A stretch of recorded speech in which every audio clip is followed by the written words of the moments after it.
ചെയ്യുന്ന ഇതൊക്കെ നിങ്ങൾക്ക് അറിയാലോ എന്ന് പറഞ്ഞിട്ട് ഇത് അവിടെ ഏൽപ്പിച്ച് പോവുക ചെയ്തത്. അപ്പൊ അങ്ങനെ പല പല സ്ഥലങ്ങളും നടക്കുന്നുണ്ട്. ഇത് ഞാൻ പറഞ്ഞത് ഞാൻ നേരിട്ട് കണ്ട് എനിക്ക് ബോധ്യപ്പെട്ട കാര്യമാണ്. അപ്പൊ അതുകൊണ്ട് തന്നെ നമുക്ക് ക്ലോറിനേഷൻ എങ്ങനെ ചെയ്യുന്നു എന്നുള്ളത് ആൾക്കാരെ പഠിപ്പിക്കുക എന്നുള്ളത് വളരെ പ്രധാനമാണ്. എങ്ങനെയാണ് ക്ലോറിനേഷൻ ചെയ്യേണ്ടത്? ഞാൻ പറഞ്ഞു, ഇത് കുമ്മായത്തിൽ കൂടി ക്ലോറിൻ കടത്തി വിട്ടിട്ടുണ്ടാക്കുന്ന ഒരു സാധനമാണ്.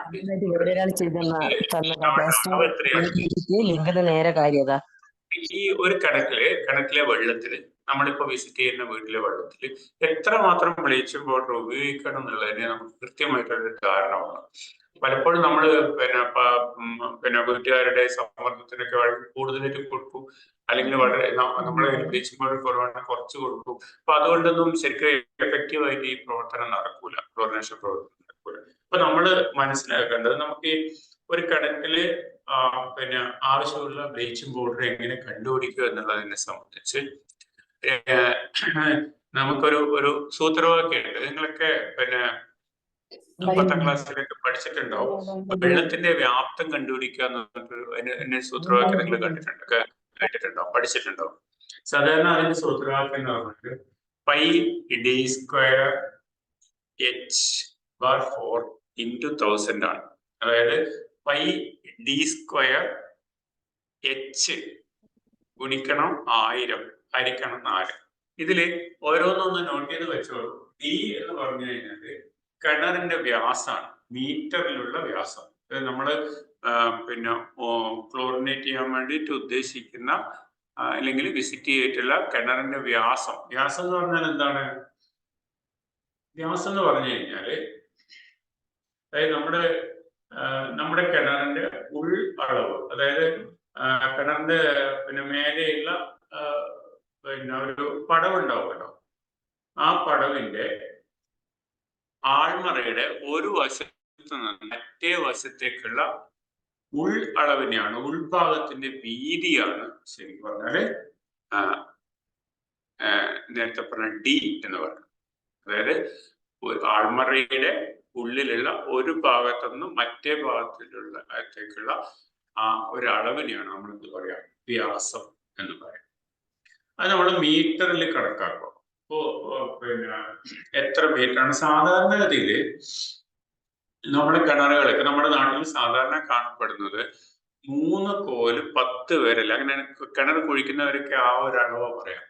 3 കോലളവാണ് കിണറ്റിന്റെ അളവ്. 3 കോല് 10 വിരൽ വ്യാസത്തിലൊക്കെയാണ് നമ്മുടെ വീടുകളിലൊക്കെ സാധാരണ കിണർ കുഴിക്കുക. അതേസമയം സ്കൂൾ കിണറുകള്, അമ്പലത്തിലൊക്കെയുള്ള കിണറുകള്, ഇതിലൊക്കെ കുറച്ചും കൂടി കൂടും, ഞാൻ പറയാം. അപ്പൊ ഇങ്ങനെ നോക്കിക്കഴിഞ്ഞാല് നമുക്ക് ആ അളവ് കിട്ടും, അത് വ്യാസം കിട്ടും. വ്യാസം നമ്മൾ മീറ്ററിലൊന്ന് കാണും. മീറ്ററിൽ കണ്ടതിന് ശേഷം അതേപോലെ വെള്ളത്തിന്റെ അളവും കൂടി കാണാം. അതായത് പിന്നെ സാധാരണഗതിയിൽ നമ്മൾ ആ കിണറ്റിൽ എത്രമാത്രം വെള്ളം ഉണ്ടോ എന്നുള്ളത് തിട്ടപ്പെടുത്തുക. അതിന് നല്ല മാർഗം തൊട്ടി ഉണ്ടെങ്കിൽ തൊട്ടി ഉപയോഗിച്ചിട്ട് കിണറ്റിന്റെ ഏറ്റവും ആഴത്തില് നമ്മള് തൊട്ടി ഒന്ന് ഇറക്കിയിട്ട് ഇപ്പൊ വേനൽക്കാലൊക്കെ ആണെങ്കിൽ നല്ല സൗകര്യമായിരിക്കും. നമുക്കത് അതിന്റെ വെള്ളത്തിന്റെ മാർക്കിംഗ് ഉണ്ടാവും ആ കയറില് എത്ര വെള്ളം വരെ ഉണ്ടെന്നുള്ളത്. ആ മാർക്കിംഗ് ഒന്ന് കറക്റ്റ് ആയിട്ട് നമ്മളൊന്ന് അളന്നിട്ട് ഒരു മീറ്ററിന്റെ ചെറിയ പിന്നെ അളവ് പോലെ വെച്ചിട്ട് ഒന്നുകിൽ ടൈലർ ടാപ്പോ അങ്ങനെ എന്തെങ്കിലും ടാപ്പ് നമുക്ക് ഉപയോഗിക്കാം. അത് വീട്ടുകാർക്ക് ചോദിച്ചു കഴിഞ്ഞാൽ ചിലപ്പോൾ അവിടെ തന്നെ ഉണ്ടാവും. അപ്പൊ അങ്ങനത്തെ ഒരു അളവ് പോലെ ഒന്ന് അളക്കുക. അളത്ത് കഴിഞ്ഞാൽ നമുക്ക് എച്ച് എന്ന് പറഞ്ഞാൽ ഞാൻ നേരത്തെ പറഞ്ഞ ഹൈറ്റ്, അതിന് ഇംഗ്ലീഷ് പറഞ്ഞ ഹൈറ്റ് ഓഫ് വാട്ടർ കോളം എന്ന് പറയാം. വെള്ളത്തിന്റെ അളവ്, കിണറ്റിലെ വെള്ളത്തിന്റെ അളവ്, അത് നമുക്ക് കിട്ടും. അത് നമ്മുടെ മീറ്ററിൽ ഒന്ന് എടുക്കുക. അങ്ങനെ മീറ്ററിൽ എടുത്തു കഴിഞ്ഞാൽ ഞാൻ നേരത്തെ പറഞ്ഞ സൂത്രവാക്യം ഉപയോഗിച്ചിട്ട്, ഞാൻ നേരത്തെ പറഞ്ഞ സൂത്രവാക്യം ഒന്നും കൂടി ഞാൻ പറയാം. π d²h ഹരിക്കണം 4 × 1000.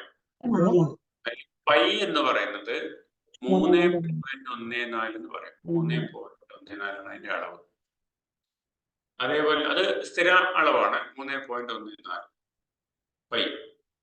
d² എന്ന് പറയുമ്പോൾ ഉദാഹരണമായിട്ട് ഇപ്പൊ നമ്മളിങ്ങനെ അളന്നപ്പോ 3 കോല് 10 വിരൽ വ്യാസമുള്ള ഒരു കിണറാണ്. ഞാൻ പറഞ്ഞു സാധാരണ നമ്മുടെ വീടുകളിലൊക്കെയുള്ള സാധാരണ വലിപ്പമുള്ള കിണർ എന്ന് പറഞ്ഞാൽ ഇത്രയായിരിക്കും ഉണ്ടാവും ഉൾവലിപ്പം, വ്യാസം. അപ്പൊ അത് ഏതാണ്ട് ഒരു 240 സെന്റിമീറ്റർ ആയിരിക്കും. 240 സെന്റിമീറ്റർ 240 സെന്റിമീറ്റർ. അപ്പൊ 240 സെന്റിമീറ്റർ ആകുമ്പോൾ എത്ര മീറ്റർ ആയി? 2.4 മീറ്റർ. അപ്പൊ 2.4 ഞാൻ നേരത്തെ പറഞ്ഞ പൈ ഡി സ്ക്വയറിൽ പൈ 3.14 ഗുണിക്കണം 2.4 ഗുണിക്കണം 2.4 ഗുണിക്കണം വെള്ളത്തിന്റെ ഒരു അളവ്. അതായത് വെള്ളത്തിന്റെ അളവ് ഒരു ഉദാഹരണമായിട്ട് ഒരു പടവ് വെള്ളം എന്ന് വിചാരിക്കുക. ഒരു പടവ് എന്ന് പറഞ്ഞാൽ ശരാശരി നമ്മുടെ പഴയ അളവിൽ 70 സെന്റിമീറ്റർ ഒരു കോലായിരിക്കും കേട്ടോ. ഒരു കോല് എന്ന് പറഞ്ഞാൽ 70 സെന്റിമീറ്റർ ആയതുകൊണ്ട്. അപ്പൊ 70 സെന്റിമീറ്റർ. അപ്പൊ 70 സെന്റിമീറ്റർ മീറ്ററിലാക്കുമ്പോൾ 0.7 മീറ്റർ. 0.7 metre 0.7 metre. അപ്പൊ അതുകൊണ്ടും കൂടി ഗുണിക്കുക. അതായത് 3.14 ഗുണിക്കണം 2.4 ഗുണിക്കണം 2.4 ഗുണിക്കണം 0.7 നോക്കാം ഹരിക്കണം 4. അപ്പൊ അങ്ങനെ വരുമ്പോ ഏതാണ്ട് 3160 നമുക്ക് കിട്ടുക. 3160 3.160 3.16 ഇതായിരിക്കും 160 ഇതായിരിക്കും നമുക്ക് കിട്ടുന്ന ഉത്തരം. ഇനി ഇതിന് നമുക്ക് ഞാൻ നേരത്തെ പറഞ്ഞു 1000 കൊണ്ട് ഗുണിക്കണം. ഇത് ഘനമീറ്ററിലുള്ള ക്യൂബിക് മീറ്ററിലുള്ള ഒരു അളവാണ്. ഇതിന് നമ്മൾ എന്ത് ചെയ്യണം? 1000 കൊണ്ട് ഗുണിച്ചാൽ നമുക്ക് അതിനകത്തുള്ള വെള്ളത്തിന്റെ അളവ്. അതായത് ഒരു പടവില് ഏതാണ്ടല്ല കൃത്യമായിട്ട് 3160 ലിറ്റർ വെള്ളം ഉണ്ടാവും. സാധാരണ നമ്മുടെ വീടുകളിലൊക്കെ കാണുന്ന കിണറില് 3160 ലിറ്റർ വെള്ളം കാണും ഒരു പടവ് വെള്ളത്തിൽ. ചില സ്ഥലങ്ങളിലൊക്കെ പടവിന് അരഞ്ഞാണെന്നൊക്കെ. അപ്പൊ ഇനി അതിൽ എത്രമാത്രം ബ്ലീച്ചിങ് പൗഡർ വേണമെന്നും കൂടി നമുക്ക് കണക്കാക്കണ്ടേ? അതെങ്ങനെയാണ് നമ്മൾ കണക്കാക്കുക? അതിന് നല്ലത് നമുക്കറിയാം, സാധാരണഗതിയിൽ നമ്മുടെ പ്രിപ്പറേഷൻ ചെയ്യുന്നത് 33% ഏരിയ ഉള്ള പെർസെൻറ്റേജ് ഉള്ള ബ്ലീച്ചിങ് പൗഡർ ആണെങ്കിൽ അത് ഒരു 1000 ലിറ്റർ വെള്ളത്തിന് നമ്മൾ 2.5 ഗ്രാം ബ്ലീച്ചിങ് പൗഡർ ഉപയോഗിക്കുക. അതായത് 2.5 ഗ്രാം വളരെ ചെറിയ അളവാണ്. 2.5 ഗ്രാം ബ്ലീച്ചിങ് പൗഡർ ആണ് ഉപയോഗിക്കുക. ഇവിടെ നിങ്ങൾ നോക്കുക ഞാൻ പറഞ്ഞ എത്ര ലിറ്റർ വെള്ളമാണ്? 3160 ലിറ്റർ ആണ് നമുക്ക് കിട്ടുന്നത്. 3160 ലിറ്റർ ആവുമ്പോൾ നമ്മൾ എത്ര ഗ്രാം വേണ്ടി വരും സാധാരണ ക്ലോറിനേഷന്? 7.5 ഗ്രാം ബ്ലീച്ച്. എങ്ങനെ നമ്മളിപ്പോ ഇവിടേക്കുള്ള ബ്ലീച്ചിങ് പൗഡർ എങ്ങനെ അളന്നെടുക്കുക? അളന്നെടുക്കാനുള്ള ഒരു രീതി എന്ന് പറഞ്ഞാൽ നമ്മൾ സാധാരണ വീടുകളിൽ ഉപയോഗിക്കുന്ന ടീസ്പൂണിൽ സാധാരണഗതിയിൽ 2.5 ഗ്രാം ബ്ലീച്ചിങ് പൗഡറാണ് കൊള്ളുക. നമ്മളെല്ലാം ചായയൊക്കെ ഉണ്ടാക്കാനൊക്കെ വേണ്ടി ഉപയോഗിക്കുന്ന ടീസ്പൂണില്ലേ, സ്പൂൺ, സാധാരണ സ്പൂണ്, ഞാൻ പറഞ്ഞ വലിയ കറി സ്പൂൺ അല്ല, അല്ലെങ്കിൽ ടേബിൾ സ്പൂൺ അല്ല, സാധാരണ സ്പൂണിലാണെങ്കിൽ 2.5 ഗ്രാം ബ്ലീച്ചിങ് പൗഡറാണ് സാധാരണ. അതിങ്ങനെ ലെവലായിട്ട്, കൂമ്പാരായിട്ടല്ല, ലെവലായിട്ടാണെങ്കിൽ 2.5 ഗ്രാം ബ്ലീച്ചിങ് പൗഡർ നമുക്കതിൽ ഉൾക്കൊള്ളാം. അപ്പൊ ഇങ്ങനെയുള്ള 3 അളവ് അല്ലെ, 3 സ്പൂൺ ബ്ലീച്ചിങ് പൗഡർ നമ്മൾ എടുക്കണം. അങ്ങനെ 3 സ്പൂൺ ബ്ലീച്ചിങ് പൗഡർ എടുത്താൽ അതിൽ 7.5 ഗ്രാം ബ്ലീച്ചിങ് പൗഡർ ഉണ്ടാവും. ഇത് നമ്മൾ എങ്ങനെ ചെയ്യണം? ഇത് എടുത്തതിന് ശേഷം നമ്മൾ ഒരു ചെറിയ പ്ലാസ്റ്റിക് ബക്കറ്റ് എടുക്കുക. ആ പ്ലാസ്റ്റിക് ബക്കറ്റിൽ ഈ ബ്ലീച്ചിങ് പൗഡർ ഇടുക. ഇട്ടതിന് ശേഷം ഇതിൽ കുറച്ച് വെള്ളം ചേർക്കുക. കാരണം ഈ ബ്ലീച്ചിങ് പൗഡറിൽ എപ്പോഴും ചെറിയ ചെറിയ കട്ടകളൊക്കെ ഉണ്ടാവും. ഞാൻ പറഞ്ഞ ഈർപ്പത്തിന്റെ സാന്നിധ്യത്തിൽ വരും, പ്രത്യേകിച്ച് മഴക്കാലൊക്കെ വരുമ്പോ ഇതൊന്ന് കട്ട പിടിക്കാനുള്ള ടെൻഡൻസി. നന്നായിട്ടൊന്ന് ഉടച്ചിട്ട് ഇതിൻ്റെ അകത്ത് കൂടുതൽ വെള്ളം, ഏതാണ്ട് ഒരു 3/4 ഭാഗം വെള്ളം അതിലേക്ക് ഒഴിക്കുക. അങ്ങനെ ഒഴിച്ചതിന് ശേഷം നന്നായിട്ടൊന്ന് ഇളക്കുക. ചെറിയ നല്ല വൃത്തിയുള്ള കമ്പോ മറ്റോ ഉപയോഗിച്ചിട്ട് നമുക്ക് ഇളക്കാൻ വേണ്ടി പറ്റും. അതിന് നല്ല വൃത്തിയുള്ള കമ്പോ ഉപയോഗിച്ചിട്ട് ഇളക്കുക. ഇളക്കിയതിന് ശേഷം ഈ ബക്കറ്റ് ഒരു 10 മിനിറ്റ് നേരം അനക്കാതെ വെക്കുക. അനക്കാതെ വെക്കുക. അങ്ങനെ അനക്കാതെ വെക്കുമ്പോൾ ഒരു 10 മിനിറ്റ് കഴിയുമ്പോൾ ഇതിലുള്ള ചുണ്ണാമ്പ് അല്ലെങ്കിൽ നേരത്തെ പറഞ്ഞ കുമ്മായം ആ കുമ്മായത്തിന്റെ കട്ടകളെല്ലാം താഴത്തെ കടിയും, താഴത്തെ ഇതിന്റെ ബക്കറ്റിന്റെ അടിയിൽ കടിയും.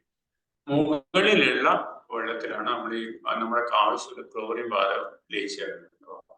ഈ ക്ലോറിൻ ചേർന്നിട്ടുള്ള മേലത്തെ ഊറിയ വെള്ളം നമ്മൾ സാധാരണ നമ്മൾ ബക്കറ്റിൽ ഉപയോഗിക്കുന്ന പിന്നെ വെള്ളം കോരാൻ വേണ്ടി ഉപയോഗിക്കുന്ന ബക്കറ്റിലേക്ക് ഇത് മാറ്റിയതിന് ശേഷം ഇത് കിണറ്റിന്റെ ഏറ്റവും ആഴത്തിലേക്ക് നമ്മൾ താഴ്ത്താം. എന്നിട്ട് ഒരു 5-6 പ്രാവശ്യമെങ്കിലും ഇത് മുകളിലേക്ക് താഴത്തേക്കും താഴ്ത്തിയിട്ട് നന്നായിട്ട് വലിക്കാം, കയറ് വലിച്ച് ഈ ക്ലോറിൻ അടങ്ങിയിട്ടുള്ള വെള്ളം കിണറ്റിലെ എല്ലാ ഭാഗത്തുമുള്ള വെള്ളവുമായിട്ട് ഒന്ന് യോജിപ്പിക്കും. ഇതാണ് ക്ലോറിനേഷനിൽ നമ്മൾ ചെയ്യുന്നത്. ഇത് നമുക്ക് ഇങ്ങനെ 5-6 പ്രാവശ്യത്തേക്ക് വലിക്കുമ്പോൾ ഈ ഇതിനകത്തുള്ള ക്ലോറിൻ കിണറിന്റെ എല്ലാ ഭാഗത്തുമായിട്ടുള്ള വെള്ളമായിട്ട് പ്രവർത്തിക്കും.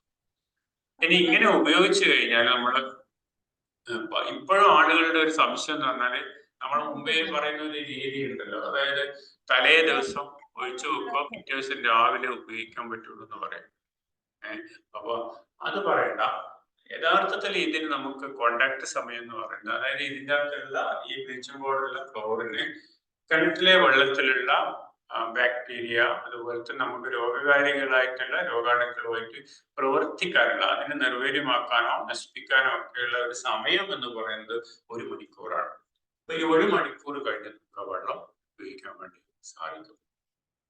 അത് കൃത്യമായിട്ടും ആൾക്കാർ പല ആൾക്കാരും ചെയ്യാറുള്ളത് വെള്ളം അടിച്ച് വറ്റിക്കുകയൊക്കെ ചെയ്യും. അതിനൊന്നും ആവശ്യമില്ല യഥാർത്ഥത്തിൽ.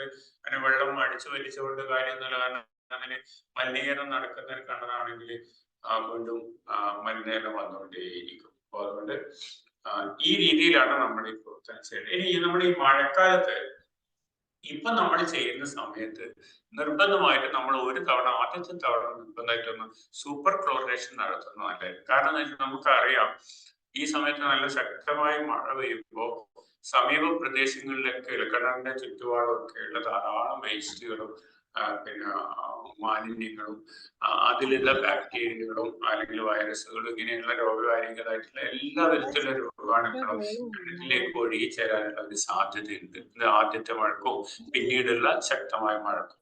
അപ്പൊ അതുകൊണ്ട് ആദ്യത്തെ തവണ നമ്മളൊന്ന് ഈ ക്ലോറിനേഷൻ നടത്തുമ്പോൾ നിങ്ങൾ എല്ലാ ആൾക്കാരോടും പറഞ്ഞു കൊടുക്കുന്നത് സൂപ്പർ ക്ലോറിനേഷൻ നടത്താനാണ്. സൂപ്പർ ക്ലോറിനേഷൻ എന്ന് പറയുമ്പോൾ ഉദ്ദേശിക്കുന്നത് അതായത് നമ്മൾ സാധാരണ ഉപയോഗിക്കുന്നതിനേക്കാളും 1 മടങ്ങ് കൂടി കൂടുതലാണ് ഒരു ബ്ലീച്ചിങ് പൗഡർ ഉപയോഗിച്ചിട്ടുള്ള ക്ലോറിനേഷൻ. അതായത് ഞാൻ നേരത്തെ പറഞ്ഞു 1000 ലിറ്റർ വെള്ളത്തിന് നമ്മൾ എത്രയാണ് ഉപയോഗിക്കുന്നത്? 2.5 ഗ്രാമാണ് ഉപയോഗിക്കുന്നത്. പക്ഷേ സൂപ്പർ ക്ലോറിനേഷൻ നമ്മൾ ഉപയോഗിക്കുമ്പോൾ 5 ഗ്രാം ഉപയോഗിക്കാം. അപ്പൊ 5 ഗ്രാം എന്ന് പറഞ്ഞാൽ നിങ്ങൾക്ക് 3-6 പ്രാവശ്യമൊക്കെ എടുക്കാൻ ബുദ്ധിമുട്ടുണ്ടെങ്കിൽ ഇത്രയും ചെയ്താൽ മതി. 5 ഗ്രാം എന്ന് പറയുമ്പോൾ നമ്മൾ സാധാരണ ഒരു ടീസ്പൂണിൽ കൂമ്പാരായിട്ട്, സൂപ്പ് നമ്മുടെ ഇംഗ്ലീഷിൽ പിന്നെ ഒരു കൂമ്പാരായിട്ട്, ടീസ്പൂണിൽ കൂമ്പാരായിട്ട് നമ്മൾ ബ്ലീച്ചിങ് പൗഡർ എടുത്തു കഴിഞ്ഞാൽ അത് 5 ഗ്രാമാണ് ഉണ്ടാവുക. അപ്പൊ അങ്ങനെയുള്ള 5 ഗ്രാം വെച്ചിട്ട് ഇപ്പൊ ഞാൻ നേരത്തെ പറഞ്ഞ നമ്മുടെ സാധാരണ കിണറുകളിലാണെങ്കിൽ 3160 ലിറ്റർ വെള്ളം ഇരിക്കുള്ളൂ. അപ്പൊ അങ്ങനെയുള്ള കിണറ്റിലാണെങ്കിൽ അങ്ങനെയുള്ള 3 അളവ്, കൂമ്പാരത്തിലുള്ള 3 അളവ്, അതായത് 15 ഗ്രാമെങ്കിലും നമ്മൾ ഉപയോഗിച്ചിട്ട് ക്ലോറിനേഷൻ നടത്താം. അതായിരിക്കും കുറച്ചും കൂടി പ്രായോഗികമായിട്ട് നമ്മുടെ കിണറ്റിലേക്കുള്ള ഈ രോഗാണുക്കളൊക്കെ നശിപ്പിക്കാൻ വേണ്ടിയിട്ട് തന്നെ ചെയ്യാൻ പറ്റുന്നത്. ഇനി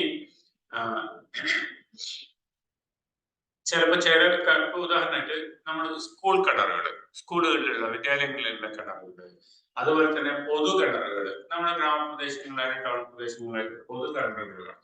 ഈ പൊതു കിണറുകളിലും സ്കൂൾ കിണറുകളിലും ഒക്കെ വലിയ വ്യാസം ഉണ്ടാവും. നിങ്ങൾ കണ്ടിട്ടുണ്ടാവും.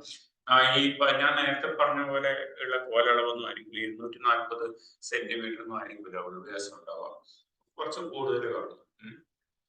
പിന്നെ അതുകൊണ്ട് തന്നെ